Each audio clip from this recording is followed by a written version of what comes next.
So what did we do in the last lecture? We had done the step number 1, which was step number 1 for marketing process. We understood customer needs and wants. We established what market offering is. We established what market is. Then we came down to step number 2, where we design a customer-driven marketing strategy. And to design that customer-driven marketing strategy, we talked about value, we talked about what to offer to the people, how do you understand the customer, and most importantly, we talked about different philosophies that govern the strategies, the customer-driven marketing strategies. Now, what philosophies did we talk about? Production concept. What was production concept all about?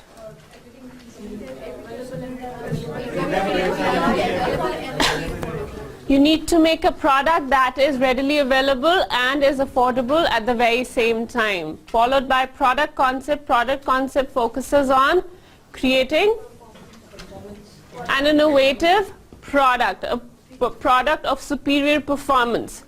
What's the difference between product and production concept?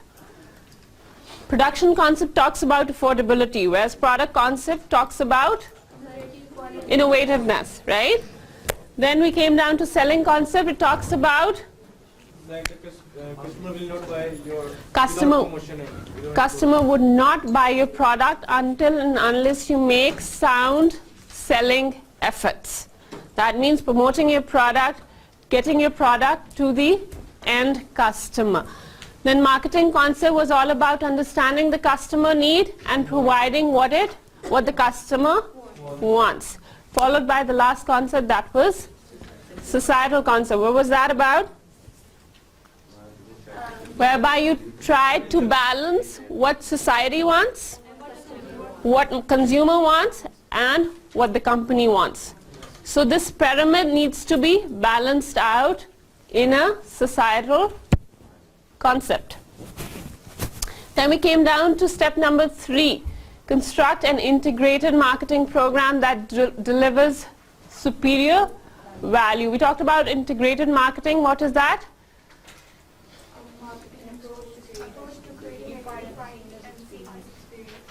Integrated marketing talks about the fact that whenever you interact with the brand, the information that you see should be same. So whether you go on their website, whether you see their advertisement in the newspaper, whether you see an advertisement on the television, it should communicate the same. It should be related. So it should be integrated. So it should be seamless. So that's what integrated marketing talks about. Coming down to the 4th step, build profitable relationship and create customer delight. We talked about CRM. What was that? CRM was customer relationship management. When we talk about building profitable relationship, we are not just talking about the customer relationship, but relationship with the partners as well. And when we talk about partners, who are we essentially talking about? Inside and outside partners. Inside partners are your employees, and outside partners are your suppliers, distributors, right? So you need to have good relationship not just with your customer but with your other partners as well, so as to deliver superior value to your customer. The value delivery cannot be ensured unless and until you have a good relationship with your partners as well. The 5th step is capture value from customers to create profits and customer equity. We talked about customer share. Customer share was what? How much does the customer buy from your company? So if he buys 20 goods, how many of those goods are from your company? That is customers share. And then we talked about customer equity. Customer equity was what? The lifetime value that a customer gives to a company. It is the total of lifetime value that all the customers give to a company. Questions? No question? Today we're going to start off with a new chapter. It's about strategic planning and how it affects marketing. Today we're going to see just the first element of it, company-wide strategic planning, defining marketing's role. Now, what is strategic? What do you mean by strategic? Planning. Planning? Already defined goal. Already defined goal? Anybody else? Strategic is anything that is long-term in nature. Anything that would extend beyond 3 to 5 years would be strategic in nature. Why do we call CPAC a strategic project? You know, it's of strategic importance. Why do you call it that? Because it's a long-term project. It's going to take a long time to build, and then it would stay there for a long period of time. So that's why you call it strategic in nature. So anything that is long-term, that extends beyond 3 to 5 years, we call it strategic in nature. Now, how is strategic planning related to marketing? Now, marketing strategies are based on the strategic plan that the company provides you with. So at the corporate level, a strategic plan is made, and then that at that level, when the corporate planning is done, the strategic plan then is further sort of translated into or elaborated into other plans, which includes the marketing plan. So you first make the strategic plan. We're going to see how you make it, and then you come down or you elaborate it in different plans, and one of the plan is marketing plan. So what is strategic planning? How do you define strategic planning? Now, strategic planning is the process of developing and maintaining a strategic fit between an organization's goals and capabilities and its changing marketing opportunities or market opportunities. So need to find a correct fit between what you can do and what are the opportunities in the market. There might be gazillions of opportunities available in the market, but can you really explore those opportunities? Can you really, sort of work on those opportunities? It's not possible for every company to explore every opportunity. You have limitations. There might be budget limitation, there might be scope limitation, there might be specialization limitations, so there could be plenty of limitations. So what you need to do as a manager in a company is that you need to find a fit between what your organization can do and what the market has to offer. So if you can find the right fit, only then you'll be able to do your business successfully. And that's what strategic planning is all about. Looking at what you can do and what market wants. Okay? So you find the fit and you're good to go. That's strategic planning. Now coming down to steps in strategic planning. That's what we're going to do in detail today. Now the first step is defining the mission statement or the company's mission, then setting up company's objectives and goals, and then followed by designing the business portfolio, and then later on planning, marketing and other functional strategies. Now here you can see the corporate level. So all these things that are happening here, this is all corporate level. So what is happening on the corporate level? You're defining the mission statement, you're giving them the objectives, the business objectives, and then you're defining the portfolio. Based on those business objectives, the marketer would make marketing objectives. We're going to see later in the lecture how you do it. So what here we can look at is, this is something that is done on the corporate level, and then based on what is done on the corporate level, you further translate it into marketing plans. Now, talking about mission statement. What is mission statement? The purpose of the company. The mission statement tells you the purpose of the company, what it wants to accomplish. That is what mission statement tells you. Who your customer is, how you would want to serve them, what do you have to offer. So all these questions that regularly come up, these all are answered in your mission statement. And that's the highest level of strategic planning, where you define what you're going to accomplish in the coming years. So that is mission statement. Now mission statement can be product oriented, it can be market oriented. What is preferable? We're going to see that now. So what is a product oriented mission statement? Focuses on product, focuses on your offering, right? So if you're making a service, it's about that. If you're making a product, if you're offering a technology, the mission statement would be about that. That would be a product-oriented mission statement. On the other hand, market-oriented mission statement, what would be that? It would focus on customers' needs. Now, what do you think is better? Market-oriented. Why? Because you have to focus on your customers. Okay, very good. Demand of the customer, very good. Anybody else? Because people will buy the only things that they need. Okay, the gentleman who just joined us. What our targeted markets want. Okay. Target markets, we have customers, what they want. Okay. Sir, right there. क्या नाम है बेटा? Adil. Why do you think that is? Mission statement का पूछ रहे हैं।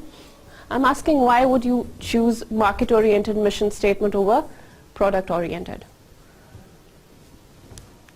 And fulfill the needs. I'll get back to you. Fulfill the needs of the customer. Fulfill the needs of the customer. कौन बोल रहा है? ऊंची बोलो. Okay, okay. Getting back to you, Adil. यही दिन में आया था, क्वेश्चन तो समझ में ही नहीं आया था आदिल. चलिए. Why you want a market-oriented mission statement over a product-oriented mission statement? For one good reason. Products go obsolete. Technology would change, right? So at one time, bicycle was a technology. Then cars came in, then planes came in, then maybe teleportation. You never know, right? So technology keeps on changing. And that's because if you have a product-oriented mission statement, that means it would soon go obsolete, because technology is changing at a pace that one cannot imagine. Do you know 90% of the data that is there on the planet at the moment has been generated in the last 2 to 3 years? This is amazing, right? So if this is the amount of data that you're generating every minute, every second, imagine how the world would look like in, let's say, the next 5 to 10 years. Somebody who was living in 1800s, which is not very, just 200 years ago, if he comes in now, believe me, he would be shocked to see what has happened in the world. Flying in the air, it was just a fantasy for people in 1600 century. It was not possible back then, right? So the technology is rapidly changing. If you keep a product-oriented mission statement, that means the mission statement would soon go obsolete. Since the customer needs are changing, they're in constant flux, they're continuously changing, and so is the technology. So you want to have a market-oriented mission statement for the simple reason that it focuses on needs. Basic, crude human needs. So if you focus on the needs, that means need would always be there. So need for transportation was always there, whether it was bicycle, whether it was plane, whether it was a cart, right? It was always there. It never changed. It will never change. So the need is basic in nature, therefore you need to focus on that so that if the technology goes obsolete, if the product goes obsolete, you can still stay relevant in the market. So you can still adapt to the changing environment, right? Make sense? How many of you think it does? Right. Now these are two statements that I've written on the board, or whatever you call it. So, we provide the world's best online search engine, says Google. Google again says, we help you organize the world's information, make it universally accessible and useful. That's what Google says. Now, which do you think is market-oriented, which one is product-oriented? The market-oriented. Both of them are market-oriented? First one is product-oriented, the second one is market-oriented. Why do you say so? What's your name? Ruj, why do you say so? Because in the second statement, we are discussing about customers' need and their requirements, what they want. And in first, their issues are product-oriented. Okay.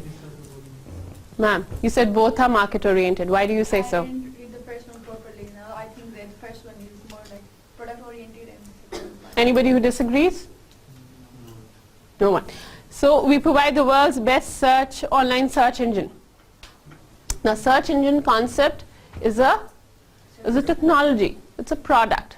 It might go obsolete. You know, in future, you never know what would come up. But the need for organization of information and making it accessible for the people, it would always be there. So you see, this would always remain relevant whether or not, you know, the technology changes or not. So this would always be relevant. So this is what? This is market oriented. This is product oriented. ठीक है जी? Questions? I'm giving you 2 minutes. Whatever we have done so far, give it a quick look. If there's a question, we'll take it, otherwise we'll move on. Let's see. Now you've made the mission statement. You're done with the first part of strategic planning. Now you're moving on to the second part of the strategic planning. That is business objectives. Now, based on your mission statement, you would define your objective.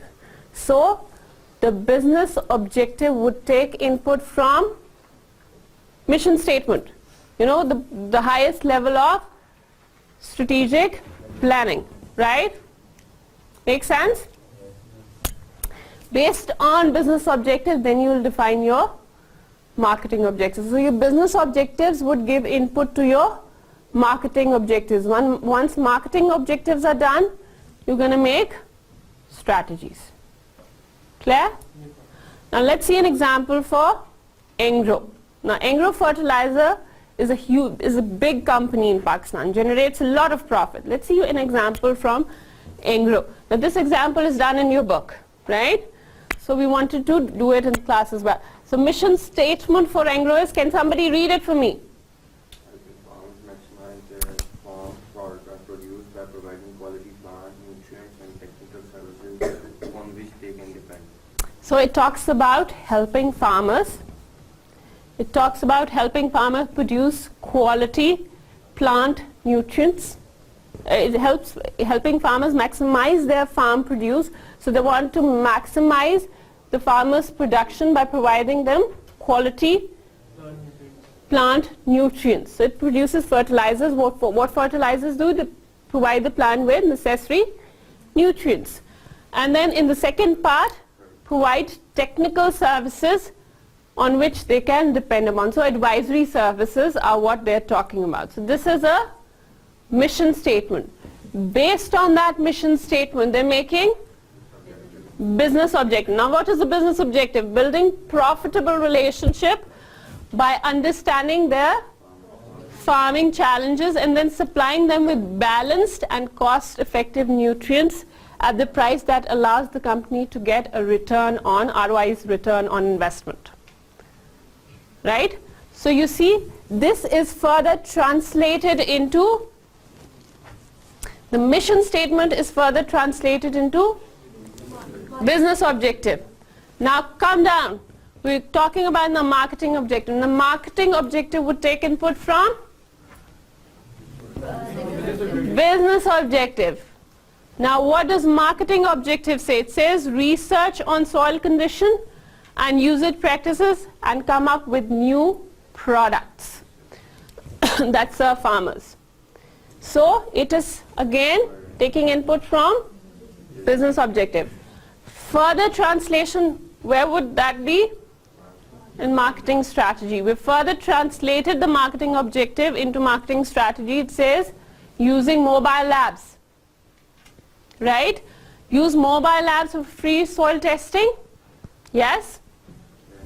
Again, how would that help? It would help the farmer, right? Educate the farmers. The first concept here, what we talked about, what was that? Technical services, right? So you see all these are linked. They're providing input to each other. Highest level was mission statement. Mission statement gave input to objectives, business objectives, then marketing objective, and then marketing strategy. So this is how your strategic planning would set the scope for the further planning that you would do in the organization. So it would set the stage for further planning, right? Any problems with this example? Now coming down to the third part of the process that we initially saw. The third part was designing the business portfolio. What's a business portfolio? It is the collection of businesses. So for let's say Engro, since we're discussing Engro, what could be the business portfolio for Engro? Engro fertilizer, Engro foods, Engro polymer, or क्या? Catalyst भी है? Okay, Engro catalyst. No, that falls under Engro foods. Okay. So this is what? This is a business portfolio. So how do you formally define a business portfolio? It is the collection of businesses and products that make up the company. Right? Now steps for business portfolio planning. Now the different steps involved in business portfolio planning. The first one is analyzing current business portfolio, and then in the second step you see what would you do about it in the future. So how would you develop your growth strategies, and which part of the organization would you want to downsize on? So the first element of portfolio planning talks about what is happening currently in your business portfolio, and then the second part talks about what would you do in the future. So let's get down to the first step, that is analyzing current business portfolio. Now at the moment, whatever Engro is making, that is its current business portfolio. How would it evaluate it? That is what we're going to look at now. What the different steps in analyzing your business portfolio. The first step is identify key businesses making up the company, right? So Engro ko kaun si companies bana rahi hain? Which companies are making Engro? We just talked about them. Engro Foods, Engro Fertilizers, Engro Polymer, Engro Catalyst, all these companies, right? So this is what these are the key businesses that are making up the company. Let's talk about, narrow the scope. Let's talk about Engro Foods for now, right? So Engro Foods is one SBU, right? What is an SBU? Strategic Business Unit. What's a strategic business unit? A strategic business unit is a unit that operates separately and makes its own policies, has its own mission, has its own objectives. So pretty much works like an independent company, but comes under a parent company. So it would take some directives from the parent company. So let's say Engro Foods will take directives from Engro headquarters, but it would work, generally it would work as an independent company which would have its own mission, it would set its own objectives, it would have its own strategies of dealing with the market opportunities, right? So an SBU may be a company's division, it may be a product, it may be a brand. So you can define SBU according to your requirement. Okay? Now you're going to assess the attractiveness of the SBU, and then you would see how much support each SBU needs. Now what are we currently doing? We are analyzing the current business portfolio. So what did we first do? We identified what SBUs are. How many SBUs do we have? In the second step, what did we do? We assessed how attractive each SBU is. In the third step, what did we do? How much support each SBU needs. So these are the three important steps in analyzing current business portfolio. Now one of the ways in which you can assess the attractiveness and decide on which one deserves more, which SBU needs more support, the method is called Boston Group approach. It's called BCG Matrix. BCG Matrix is a growth share matrix. Have you done this before? Very good. Then we can quickly do this. So what is BCG method? It's a portfolio planning method that evaluates a company's strategic business unit in terms of their growth rate and their market share. So what is market share?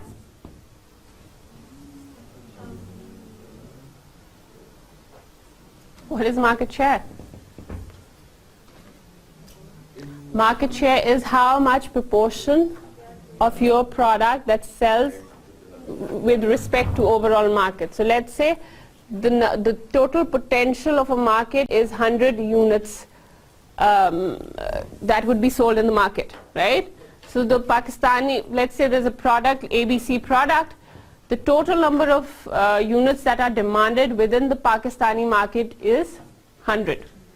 100 se zyada sell nahi honge. So this is the total market potential.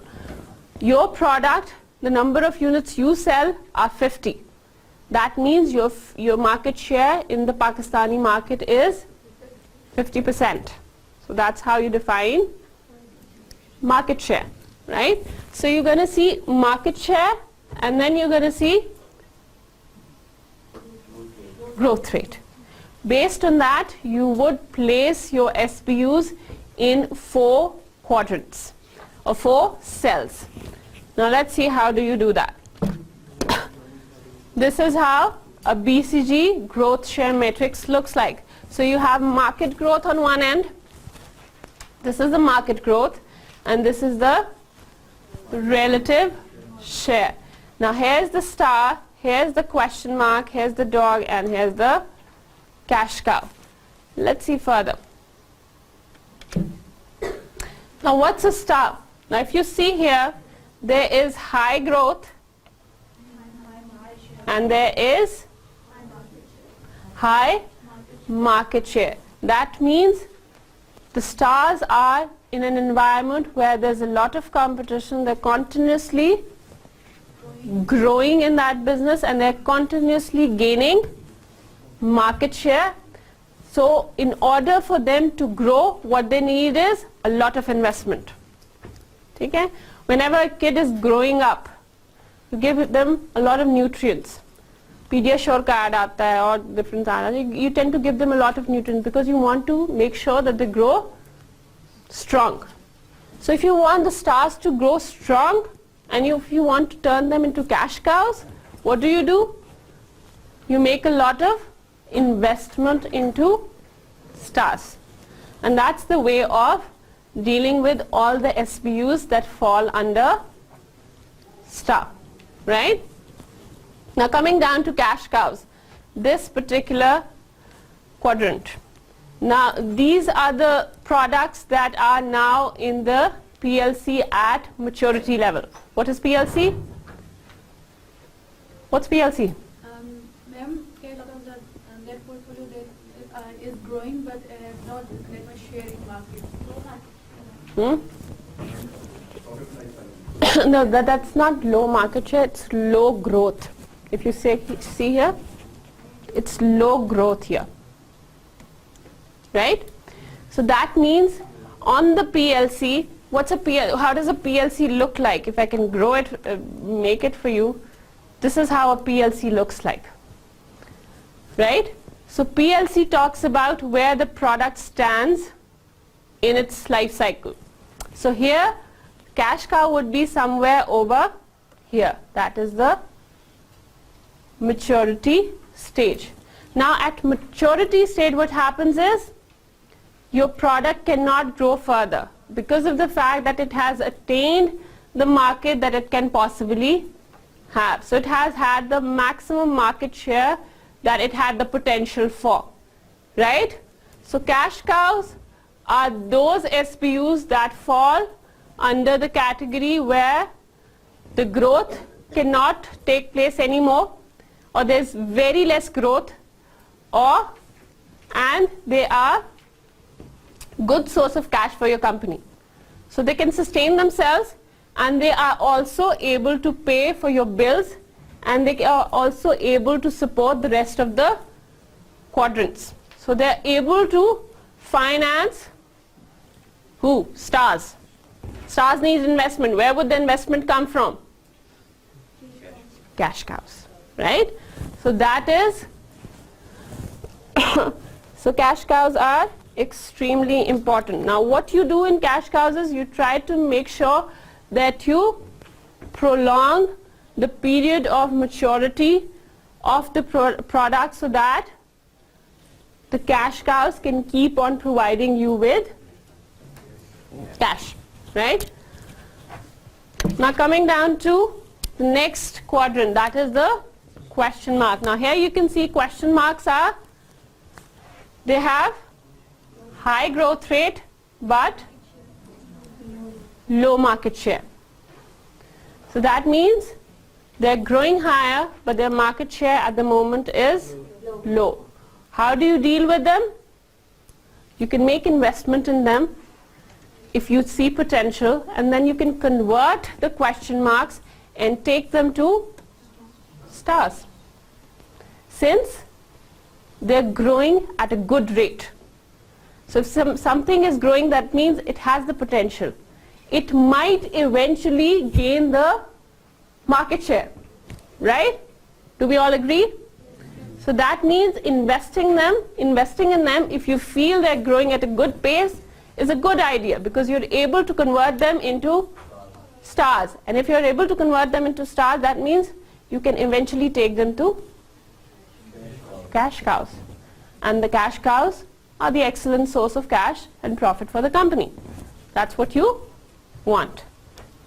On the other hand, dogs. Dogs are the pets. They are low growth and low market share. What do you do with them? You want to get rid of them? Well, depends on company's work. Jitni der tak they are able to maintain themselves, good. But you do not do much with these particular SBUs, right? Questions so far? So dogs would never promise you large source of cash. That's the drawback of this particular quadrant. I'll give you 2 minutes, have a look at it. If there's a question, we'll take it. Otherwise, we'll move on to the limitations of BCG Matrix.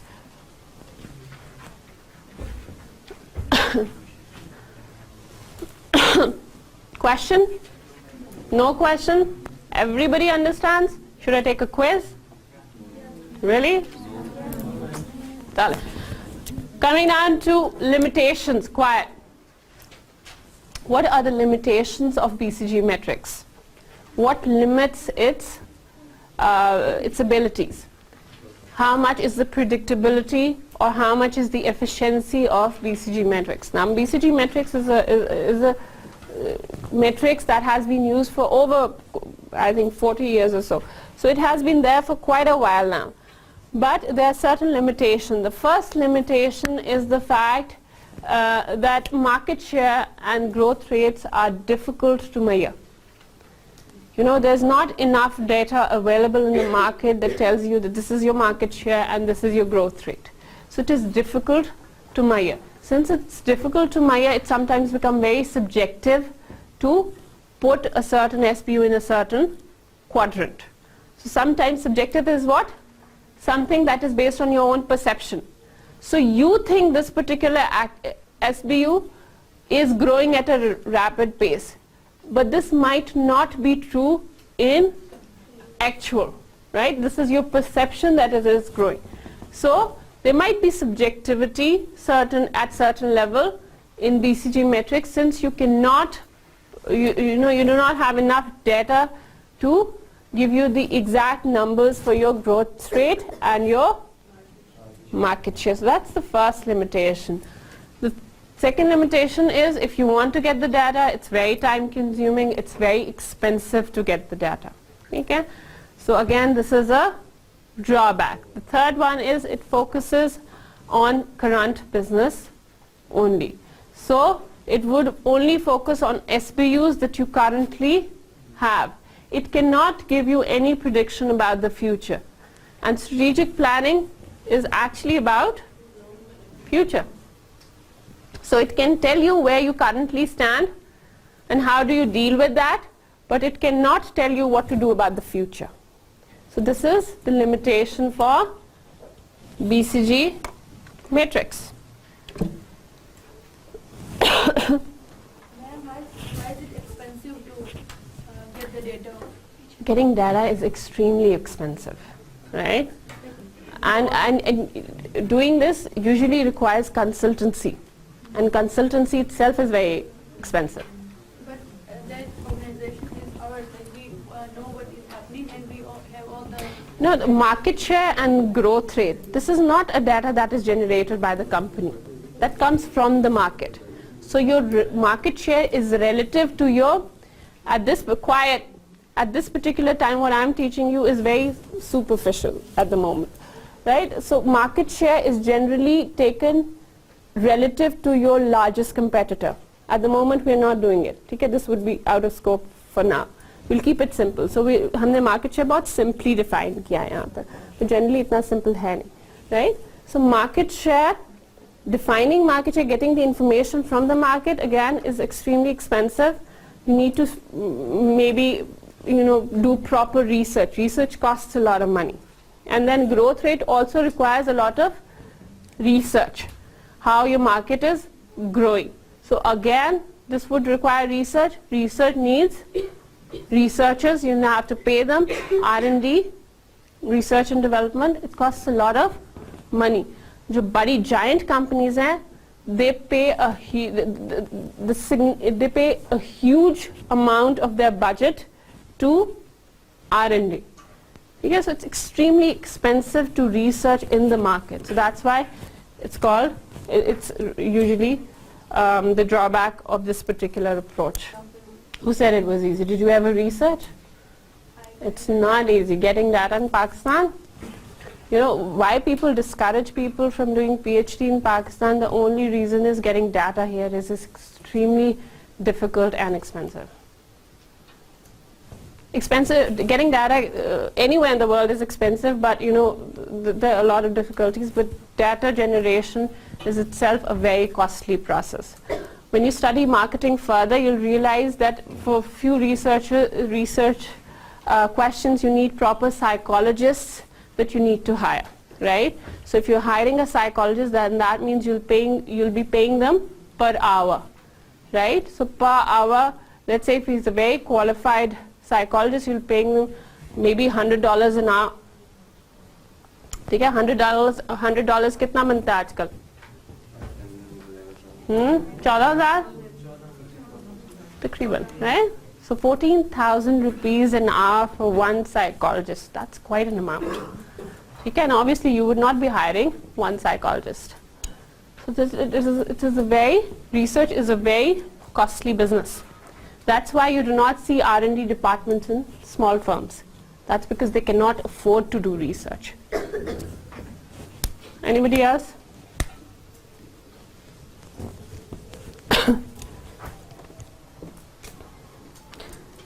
Shailesh, we did analyzing current business portfolio. Now moving on to the second part of it. The second part was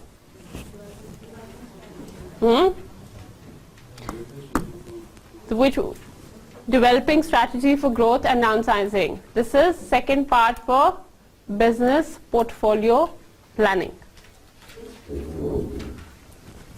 So business portfolios planning, second part is developing strategy for growth and downsizing. We're going to now see the product or market expansion grid. Now market expansion grid is a tool for identifying companies' growth opportunities through 4 strategies: market penetration, product development, market development, and diversification. Now these are the grid strategies. Now this is how a product market expansion grid looks like. Now here you can see there is existing products, there are new products, there is existing markets, and then there's new markets. So you need to see where you stand or how do you want to grow as an organization, right? So if you want to move ahead with your existing product into your existing market, that is called market penetration. You want to penetrate deeper into your current market. How can you do that? You can reduce the prices of your product. If you reduce the price, we're living in a market that is essentially or generally a price elastic market, right? What's a price elastic market? If you change the price, if you reduce the price, the demand would go up. So demand is very responsive to a change in prices, right? So if you want to penetrate deeper into the market, one strategy could be you could alter the price of the product, right? The second strategy could be you could improve your distribution, right? So let's say if your product was available in just the 3-4 main cities in Pakistan, you could increase the distribution. So you could probably roll out your product throughout Pakistan. Now it's available on almost every metro or any cash and carry that is there. That means there is greater reach of your product. If there's greater reach, then that means it would sell more.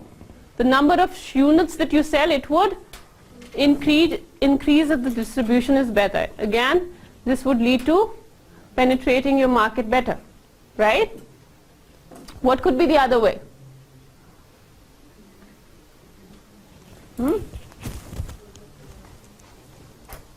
What could be the other way? You could advertise. Advertising is a good way to penetrating the market. So there's a chance that people do not know that your product exists. So if you educate the people that your product exists, then they would maybe end up buying your product. Again, number of units would increase that you sell. You would penetrate deeper into the market. Coming down the grid, market development. You take your existing product and you explore new market. That is market development. The product remains the same, market changes. So if you're selling in Pakistan, you take the same product to China. You take the same product to Thailand. You take the same product to North America. That is market development, seeking new markets for your current product. That is market development. Now coming down to product development. Now what companies do is they keep on bringing in new products, right, in the existing market. The other day there was a launch of Samsung new phone, right? What is that called? And how much is it priced? Pakistani rupees. 1,79,000, very good. I heard it was somewhere 280 something, no? No, ma'am. No, achha, I might be wrong. I'm not good at phones. कितना? Ma'am वो 5G model है उसका. अच्छा, हाँ 5G model की बात करें. The 5G supported model है, that is around 280. Yes, ma'am. 2,80,000 रुपए. ठीक है, that means they developed a new product and they're selling it to the existing market. So Pakistan is their existing market, North America is their existing market. Throughout the world, Samsung has its presence. So they developed a new phone and they're selling into their existing market. That is what? Product development. Then come down to diversification. Diversification is you bring in a new product and you sell it into a new market. Now let's do an example for this.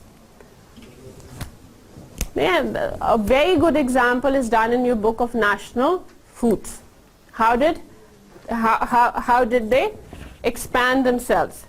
Now, for the exam, when the national foods started off, the first profit that they reported was around 1,600 rupees. When they started working on it, they started making better profits. How did they work on it? That's what they've mentioned in the book. So they use market penetration. How did they do market penetration? They use superior distribution. They contacted bigger giants, cash and carries, and they started placing their products in their shelves. They started introducing different variety of spices. So the spice was their core product, right? So the core product was spices. So initially they were only selling 2-3 items. So maybe chilies, turmeric, coriander, this was it. Then they started mixing those spices and generating spice mixes. So what are spice mixes? Biryani masala, karai masala, halim masala. This is all spice mixes. Quiet. So this is all spice mix. So what they did was they took their existing product and then they were selling it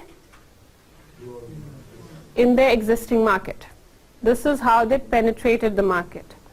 The second one was market development. They explored new market with their existing products. So they collaborated with an Indian brand that is called Raj. So they collaborated with it and launched it in Australia and other regions. So this is how they did market development. The product was the same, spices. They collaborated with another company and then they launched it in different locations other than Pakistan. So this is market development. Product development. How did they do product development? Spice is the core product, right? So probably now that I'm thinking, probably with the Samsung wali example, the phone is their core product. So we'll think about that example later. Product development की क्या example थी? National foods की? Now they're just not offering spices. They're also offering jellies. They're also offering jams. They also have national tomato ketchup. They're also offering kheer. So that means they have grown out of spices and they're now offering variety of different products to the same market, Pakistani market. So Pakistani market now has spices, now has ketchup, now has Chinese sauces, now has mayonnaise, the latest product, the classic mayo. So achar. So this is all product development. Last one was diversification. Diversification is whereby you come up with new product to a new market. So the product is completely new, so the market would be new. So what diversification did they do? They came up with a brand called Ronak. Now Ronak is a pre-cooked meal. You just have to warm it up and you can consume it. So that is a new product that they have introduced to a new market. With this we've come to the end of today's lecture. Ji beta. Right. Quiet. The last example was Ronak. Ronak is a pre-cooked meal. So tin mein halim bani padi hogi. ठीक है? Karai would be ready, cooked. All you need to do is open the tin, warm it up, consume it. Right? Questions. We'll take questions. I want you to give it a quick look. We'll take questions now.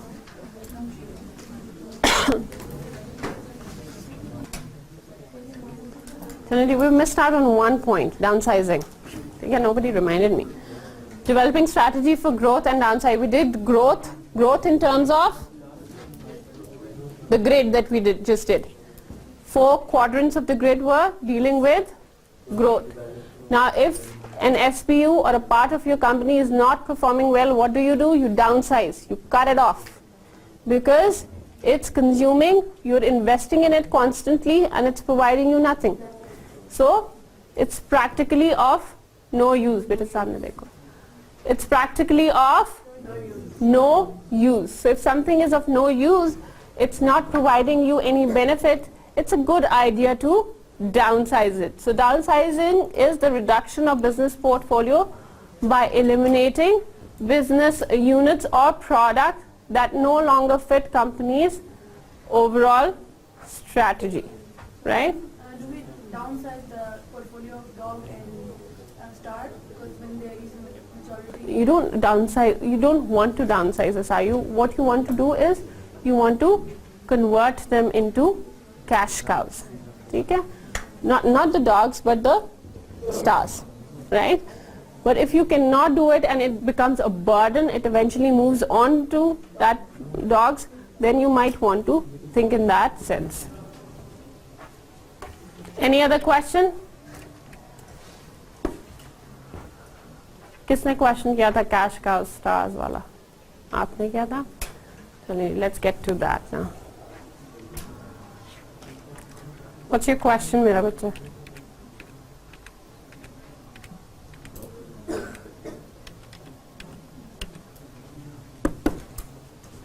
You told that growth rate in cash cows is low and market share, but star it's high, growth rate is high and market share is also high. No, market share is less and growth rate is high. So we कौन सा वाला नहीं समझ में? Star और cash का नहीं समझ में आ रहा? Now look here. Now this one is, the upper one is star. Now if you see here, star is high growth rate and high market share. ठीक है? That means it's growing at a rapid pace and so is its market share. दोनों grow कर रहे हैं. It's showing a growth trend. That means if you keep investing on it, it would soon, it's growing. Something that is growing, it needs nurturing. How do you nurture a business? You put money in it, right? So that's what you do to stars. You nurture it by putting or investing money in it. Now coming down to cash cows, what is it? They have a low growth rate and their market share is high. What does that mean? It means that the potential the product or the SBU had, it has reached that potential. It cannot grow further. That means if let's say you're 17, 18, if a child is 17, 18, that means he would have attained the height that he would have for the rest of his life. He would not grow any further. जितना मर्जी PediaSure पिलाओ, ठीक है, right? So investing them again, it would not make it grow because it has attained its full potential. The potential, let's say, was 50 units for that particular SBU. It cannot sell further. That is its maximum potential. That's what we talked about in the PLC as well, product life cycle. It has reached the maturity level. After the maturity level, it would go into decline. Okay, either it would grow again if you tweak the product a bit, or otherwise it would decline. So that's the difference between cash cows and stars. Both are profitable, but in this case, since it's growing, it needs continuous injection of money. Whereas in cash cows, since they're stable, the market share would not grow. They don't need to grow, so therefore they don't require a lot of money. They can sustain on whatever they make, and in fact, not just sustain but support other quadrants as well. Any other question? Chaliye ji, with this we've come to the end of lecture number 3.